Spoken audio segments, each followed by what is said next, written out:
Oke, halo semuanya, kembali lagi bersama Kuli Project. Jadi, di sini kita masih meneruskan materi tentang block state management. Sebelumnya teman-teman sudah mempelajari tentang dependency injection. Jadi kalau misalnya kita mau menginjeksi suatu kelas yang sama agar bisa digunakan di seluruh aplikasi ya, di seluruh widget gitu, maka kita bisa memanfaatkan block provider ini sebagai media untuk menginjeksi suatu dependensi atau suatu kelas yang kita mau ya. Jadi di sini kita udah siapin menggunakan block provider semua widget yang ada di bawahnya, maka dia akan tersedia nih di bagian homepage. Tinggal kita pakai aja. Kalau di sini di homepage-nya itu kan ada button plus, ada button minus. Nah, button plus minus itu menggunakan kelas yang kita panggil dari konteks ya. Teman-teman udah paham nih. Jadi tinggal pakai aja nih. Ini buat minusnya, ini buat plusnya. Nah, untuk datanya itu terdapat di dalam widget merah, ternyata masih ada di dalam widget kuning, ternyata masih ada di dalam widget biru, dan datanya itu masih ada di dalam widget tengah-tengah. Nah, widget tengah-tengah juga masih ada datanya, baru dipakai di sini. Jadi sangat dalam ya teman-teman, sangat dalam nih. Kalau teman-teman tahu, jadi di sini kita menginjeksinya di sini, dan widget yang digunakan untuk datanya itu ada di bagian sini, sangat dalam. Jadi kita nggak perlu ngelempar via konstruktor ke sini dulu, baru ke sini, lempar lagi via konstruktor, lempar lagi, baru di sini dilempar dan digunakan. Nggak kayak gitu. Jadi kalau misalnya kita udah menginjeksi dependensi kita di sini, maka kita mau pakai di widget terdalam pun sampai dalam banget itu udah gampang dengan menggunakan panggil aja si konteksnya. Nah, seperti itu. Jadi state di sini atau kelas yang blok ini sudah mengarah pada data kelas yang kita buat di sini. Karena di sini menggunakan block provider. Itu konsep dasar dependency injection.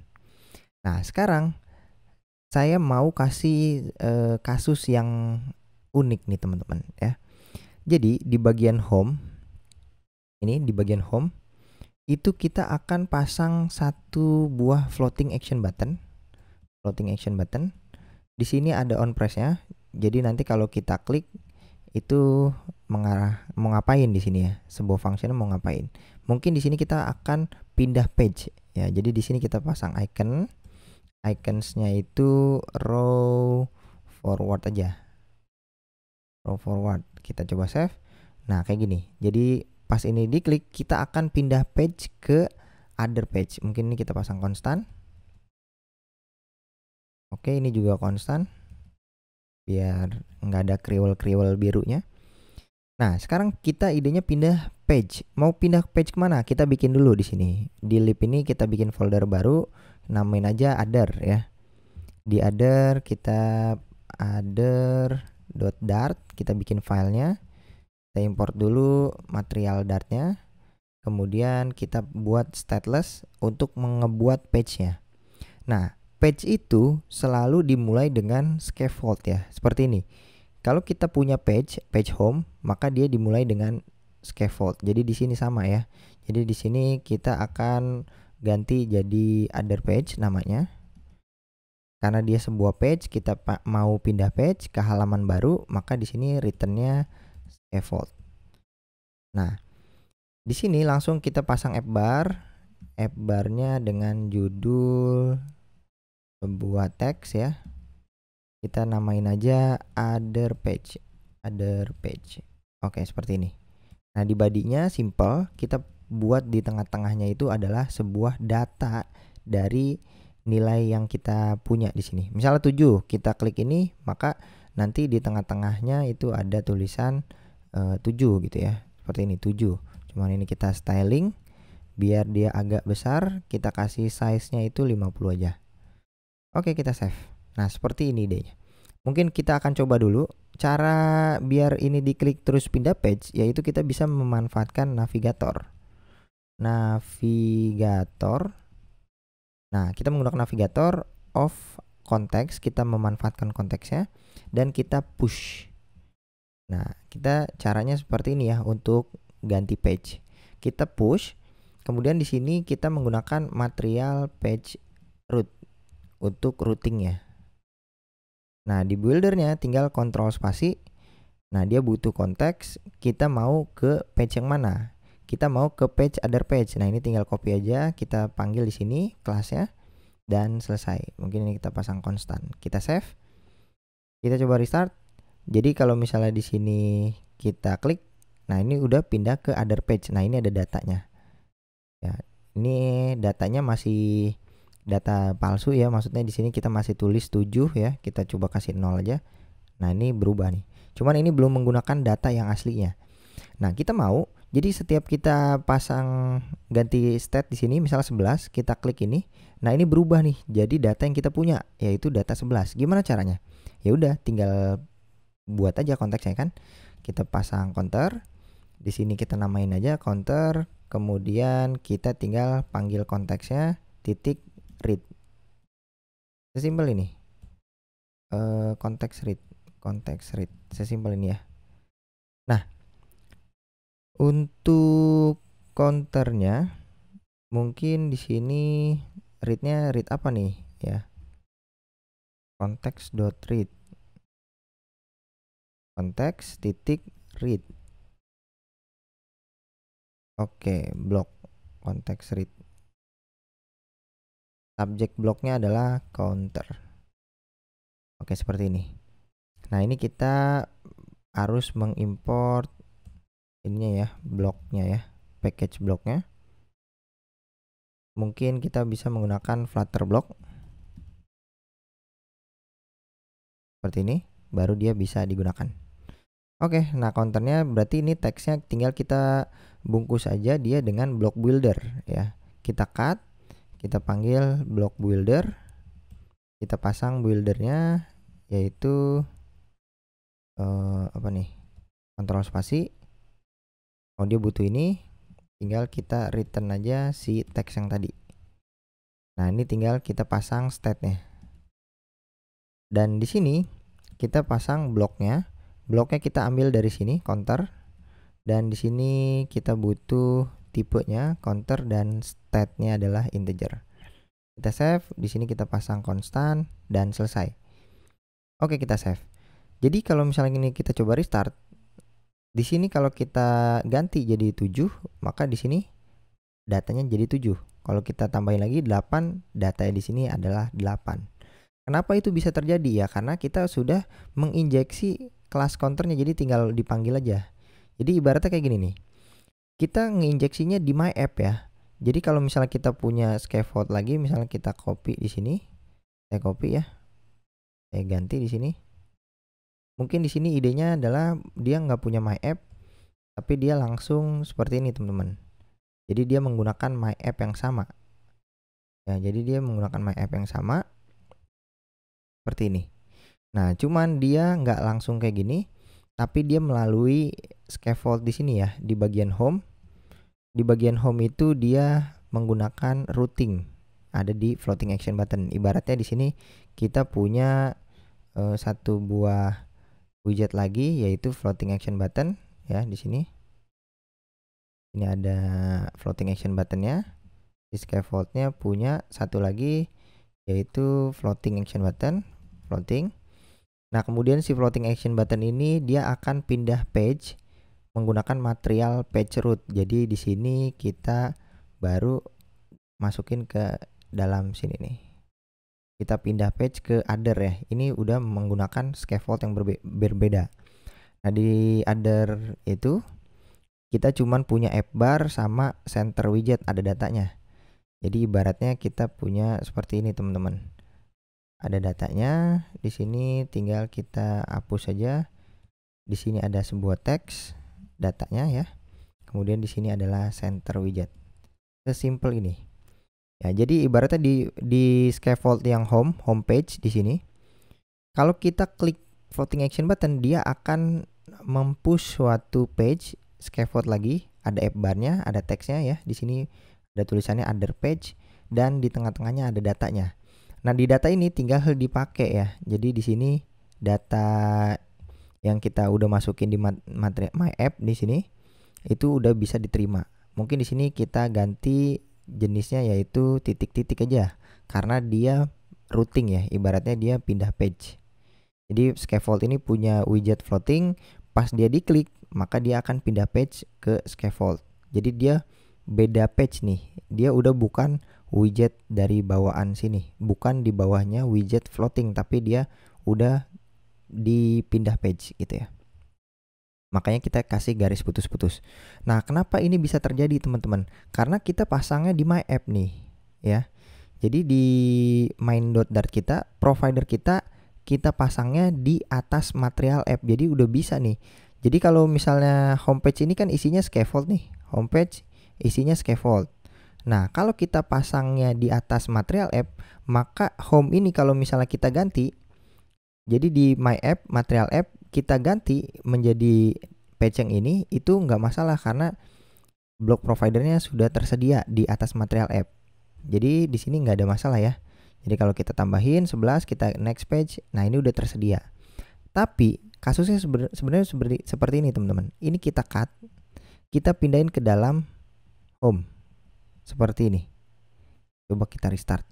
Nah, ini kasusnya jadinya itu di bawah material app. Jadi di atasnya homepage ya. Homepage ini adalah scaffoldnya. Berarti kita menginjeksinya itu di bagian scaffoldnya. Ya, kita turunin ke bawah nih. Kita menginjeksi di bagian scaffold. Ya. Jadi kita menginjeksinya si scaffoldnya, bukan di bagian material app-nya. Nah, kasus seperti ini itu tidak akan di sini itu nggak bakalan dapat datanya. Kita cobain. Kalau untuk seperti ini, kita di homepage nggak masalah, bener-bener nggak masalah sama sekali. Kenapa nggak masalah? Karena memang di homepage tersedia nih, di teks ini itu tersedia. Di sini satu anak ya, maksudnya satu ngeinjeksinya di bawahnya scaffold di sini. Nah, tapi kalau misalnya dia pindah page, yang ini jadi nggak kedapetan. Kenapa nggak kedapetan? Kalau kita pindah page, tuh jadi error. Nah, ini ada kasus seperti ini. Jadi yang harus kita lakukan adalah seperti apa? Alternatifnya adalah, opsinya adalah kita menaikkan ke paling atas, yaitu di atasnya material app. Jadi seperti ini. Kalau kita naikin di atasnya, maka di sini nggak ada masalah sama sekali. Ya, jadi di scaffolding ini kedapetan karena dia adanya di my app sini ngeinjeksinya. Tapi kalau misalnya kita pasangnya di bagian sini, apakah masih bisa ngakalin biar dia tetap dapat? Bisa, jawabannya bisa. Jadi coba kita turunin lagi ke bawah ke bagian sini. Oke, ini nggak masalah. 4, kita next dan dia bakalan error. Nah, ada solusinya teman-teman. Jadi solusinya adalah ketika kita mau ngeklik routing ini, si other page-nya ini kita harus bungkus dengan block builder lagi. Nah, jadi seperti itu ya. Jadi di sini kita pasang block provider lagi. Baru di sini kita pasang child-nya yaitu other page. Seperti ini, teman-teman, konstan. Ya, dia nge-create apa? Nah, dia nge-create sebuah function konteks di sini. Nah, ini kita jangan pasang block provider lagi. Root counter ya, maksudnya counter. Jangan pasang seperti ini lagi. Kenapa? Karena dia bakalan beda data. Nah, di sini di main.dart kita itu kita pasangnya di scaffoldnya, maksudnya di bagian homepage-nya, di bawah material app. Ya, di bawah material app. Nah, kemudian data yang di sini bisa aman 6 nih. Kita pindah page. Nah, itu kembali ke 0. Kenapa? Di other page 0. Di other page itu 0 karena di bagian home ya, kita menginjeksi suatu kelas yang baru. Kelas ini berbeda dengan kelas yang kita injeksi di sini. Makanya di sini kita jangan buat kelas baru, tapi kita lempar aja nih kelas yang my counternya. Oke. Nah, ini langsung kita coba back. Ini 6, 7, 8. Kita masuk. Nah, ini udah dapat datanya. Bener-bener nggak error. Jadi kita ngelemparnya kelas yang di sini ya. Jadi di sini bisa kedapetan meskipun di sini kita ngeinjeksinya di dalam sini. Jadi dia ibaratnya pas ngefloating, dia sekalian ngebuat suatu dependency injection baru buat dia jembatannya ke sini nih. Kita kasih lagi, kita bikin lagi nih block providernya, kita create lagi, tapi jangan bikin baru, tapi kita ngelempar kelasnya si my counter seperti ini. Nah, seperti itu ya. Jadi di sini semua widget yang ada di dalam sini itu bisa menggunakan data yang dari sini. Seperti itu teman-teman ya. Cuma penggunaan seperti ini itu tidak saya sarankan ya. Jadi kalau misalnya kita mau melempar suatu value, jangan menggunakan create ya. Jadi ini kurang cocok. Biasanya kalau create ini itu digunakan untuk ngeinjeksi pertama kali, ngeinjeksi di sini nih. Nah, itu kita menggunakan create. Tapi kalau untuk melempar suatu kelas atau melempar suatu dependensi untuk pindah ke page lain, itu jangan menggunakan block provider seperti ini, tapi kita menggunakan, ini kita tutup ya. Kita menggunakan block provider titik value. Nah, ini adalah alternatifnya yang disarankan sama pihak blok nih. Value-nya apa? Value-nya adalah my counter. Oke, seperti ini. Baru child-nya kita pasang constant other page. Bener-bener sama aja, nggak ada bedanya ya. Block provider kita ngelempar value-nya, jadi kita nggak nge-create. Bedanya ini adalah dia nge-create, walaupun ini sama-sama bisa ya. Kita menggunakan yang ini atau mau menggunakan value, itu dua-duanya sama-sama bisa. Kita cobain. Kita coba, ke stop lagi.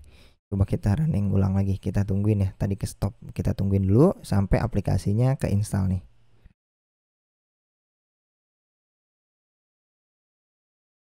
Oke, ini aplikasinya sudah. Kita coba restart. Oke, aman. Kita ganti-ganti di home, ini aman. Misalnya kita minus ya, minus 5. Kalau kita pindah page, nah itu datanya udah benar. Jadi baik menggunakan block provider value atau block ini sebenarnya sama-sama bisa. Cuman saya menyarankan untuk kalau misalnya kita mau melempar suatu kelas yang sudah ada, yang sudah diinjeksi di sebelumnya, maka kalau kita mau ngelempar ke tempat lain, itu saya sarankan menggunakan .value, jangan di create lagi ya. Ya, seperti itu. Itu adalah penggunaan yang lebih tepat ya. Jadi dia menyarankan menggunakan value daripada menggunakan block provider biasa. Oke, cuman bedanya itu doang. Jadi di sini materi tentang block provider .value. Jadi teman-teman paham nih bedanya block provider value dengan block provider yang menggunakan create ya. Dua-duanya sama-sama bisa. Sebenarnya terserah teman-teman menggunakan mana, tapi saya menyarankan untuk menggunakan .value gitu. Oke, karena dia ngelempar suatu kelas yang sudah udah diinjeksi sebelumnya. Jadi udah tinggal ngelempar value-nya aja, nggak usah pakai nge-create lagi. Ibaratnya gitu ya. Oke, cukup sekian. Terima kasih. Kita next ke materi selanjutnya aja.